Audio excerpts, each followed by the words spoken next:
Ladies and gentlemen, the backdrop for this session is the financial crisis, as Marco mentioned. I'd like to say that we are now pulling out of the financial crisis, certainly in this country and throughout most of the world. There are countries, I think, probably still feel that they are gripped by some pretty strong tailwinds of crisis. But hopefully we are starting to emerge from what's been a very, very difficult period. Going back to 2008, which is really when the crisis exploded with full force, we saw in the UK £60 billion being spent to shore up the capital of two of the biggest UK banks. We saw £500 billion being put to use by the UK government to backstop the whole financial system. £500 billion is, I'm the chief accountant at RBS, and that's money that I deal with day in, day out, but £500 billion is 1/4 of this country's GDP that was put in place to backstop the financial system.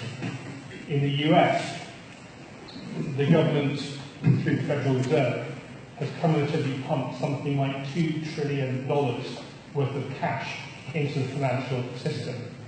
So that is pretty serious life support going into the system. $2 trillion is about the size of UK GDP. It's about 15% of the US's GDP. And that's just money printing alone with other kinds of financial support that's been plowed into the system. Perhaps more real, we're seeing very high unemployment persist in many parts of the world. We still have a situation where youth unemployment in certain parts of Europe is at a staggering 50%. That's 50, not 15. So this has been one of the most damaging and longest depressions in history, certainly since the Great Depression. And I would say that an absolute apocalypse was only narrowly avoided back in 2008.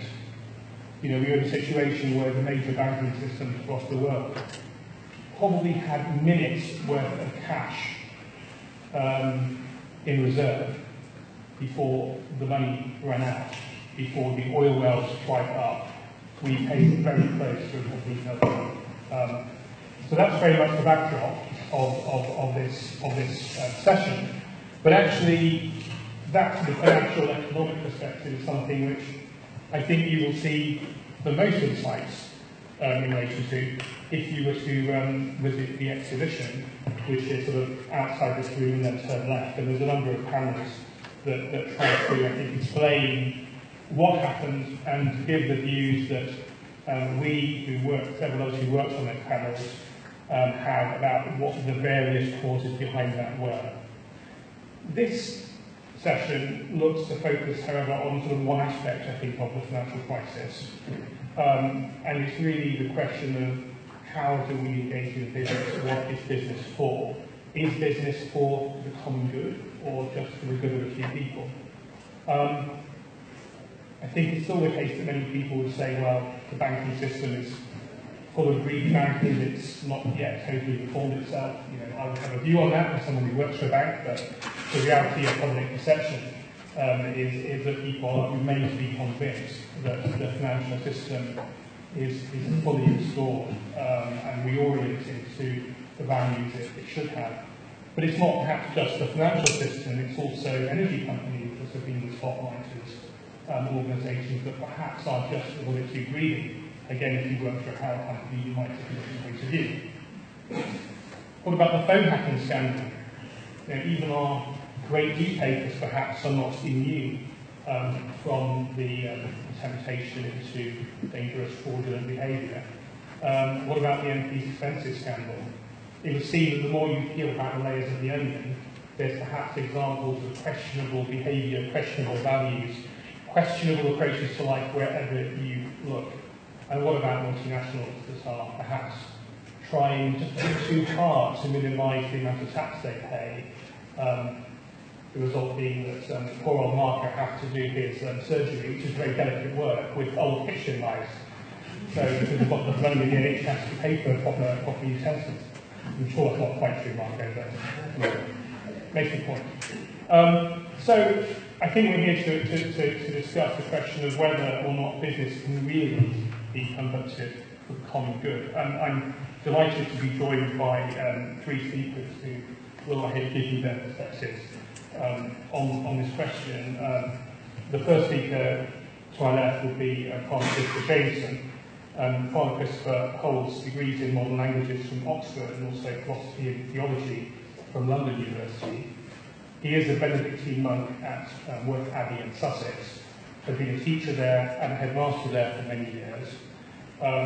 He was then made the abbot of Worth Abbey and appointed the president of the International Commission on Benedictine Education. When he stood down in 2010, he was appointed to his current role, being the director of the Catholic Church's National Office for Vocation. However, Father Christopher is perhaps best known for his television work. Worth Abbey featured in The Monastery in 2005 on BBC television, and in 2010, Father Christopher presented another BBC TV series, The Big Silence. He's currently a regular contributor to the Chris Evans Breakfast Show on BBC Radio 2. Closer to my heart as a banker, however, I'm delighted to know that Father Christopher has taken an active interest in the ethics around financial services, and he co-authored the publication Integrity in Practice for the UK's former regulator, the Financial Services Authority, and he was also an advisor to the Future of Banking Commission. So I think I will certainly, for one, be very interested to hear Father Christopher's remarks on the matter at hand. The second speaker to my far left will be Chris Morgan. Chris is a tax partner at KPMG. He's currently head of tax policy. He's a qualified solicitor. You won't hold that against him too much, but he joined the firm in '94. His background is international tax, so he may have some remarks about the tax strategies of some international companies. They're probably not tied to KPMG, I suspect. But he certainly spent a lot of time helping multinationals to best structure their affairs to be tax advantageous.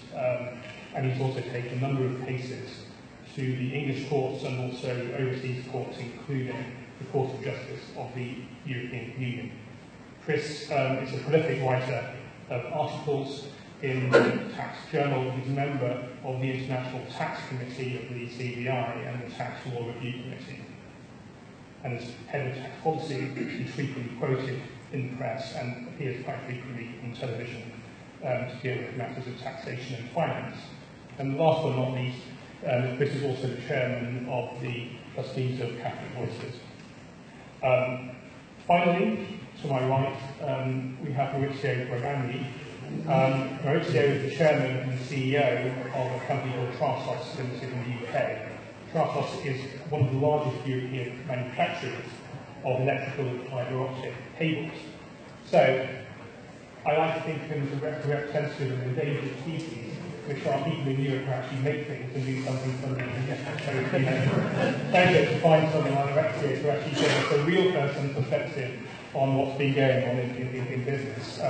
Maurizio's background is that he studied law at the University of Pisa, and I think he had in his mind the idea that he would have a very enjoyable, calm, future life working as a lawyer in a small town in Italy, to be able to predict his life from, one o'clock in the morning until 4 o'clock in the afternoon and to retire for an evening with his family.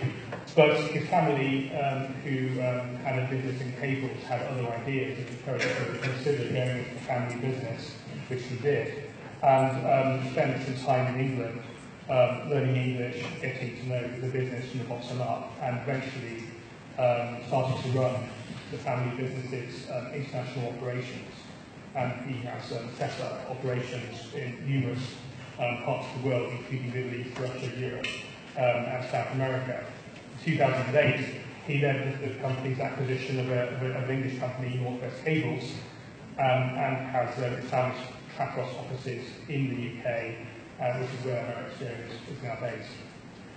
Maurizio is a member of the English Cables Association and also the Port Equipment Manufacturers Association.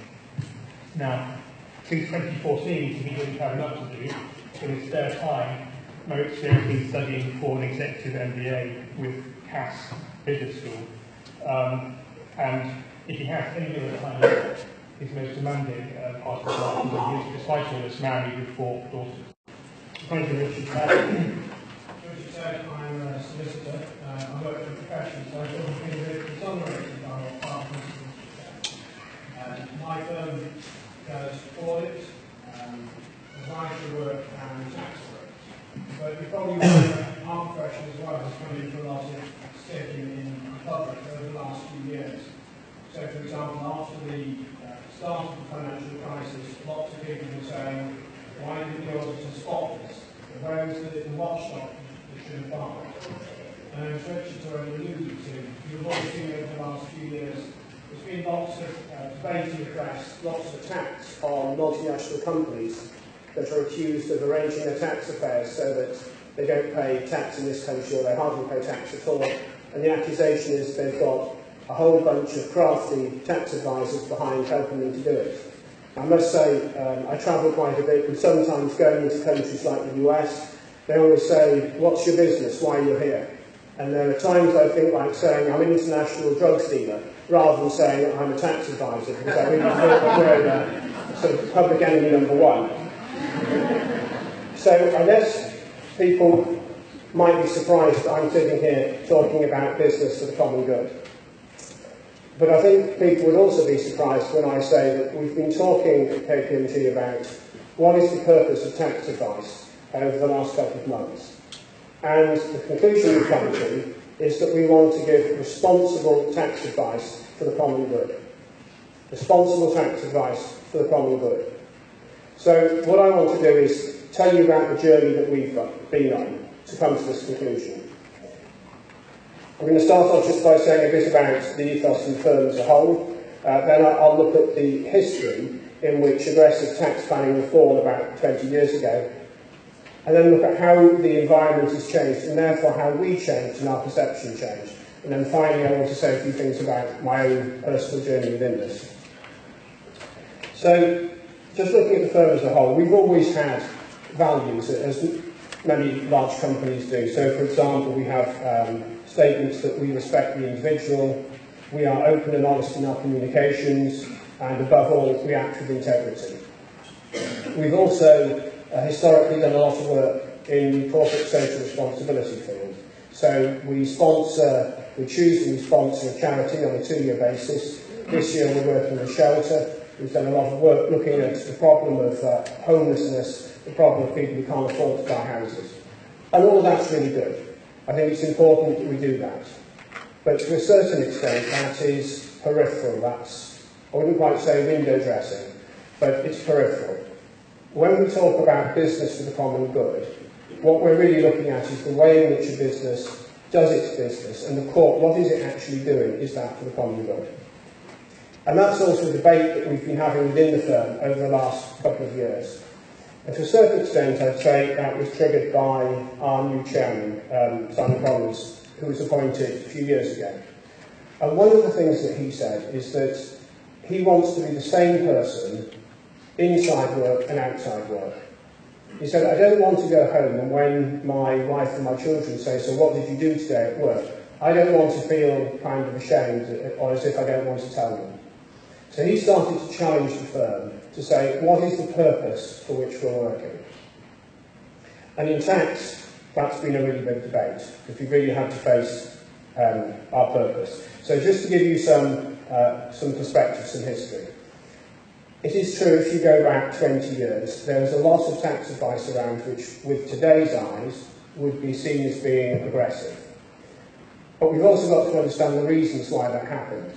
So in the 1990s, you had a situation where all the stock markets were growing, businesses, multinationals were growing, they were expanding overseas, and the buzzword was shareholder value. All companies were trying to increase their stock price, trying to produce as much profit as possible. And one of the things you got is quarterly reporting, where a company would have to say every 3 months, we're going to make this amount of profit in 3 months' time. And if they met it, the market said that's good, the share price rose. If they didn't, of course, the share price fell. Now, that was a good idea, The reason behind it was to try and make companies actually focus on their core business and delivering value. But you always have the law of unintended consequences. So also what it tended to do is to make management focus on the short term, simply on meeting that goal in 3 months' time, rather than long-term value. So they began to focus a lot on cost, and tax, of course, is a cost. For business, it's a cost just like paying staff, paying for the building, etc. So companies started to look at ways to pay less tax. One of the other things that happened is you got a change between the relationship between companies and advisors. But historically, they had always used their auditors, their main advisors, to give them tax advice. And then for various reasons, and partly because of regulation, they stopped doing that and they started to look around and cherry-pick their tax advisors. So what would happen is they would say to us and our competitors, please come along for a meeting next week and tell us all your clever ideas to reduce tax. So there was like this pressure to actually bring creative ideas. Another thing that was behind this whole trend is that the UK legislation, and legislation really across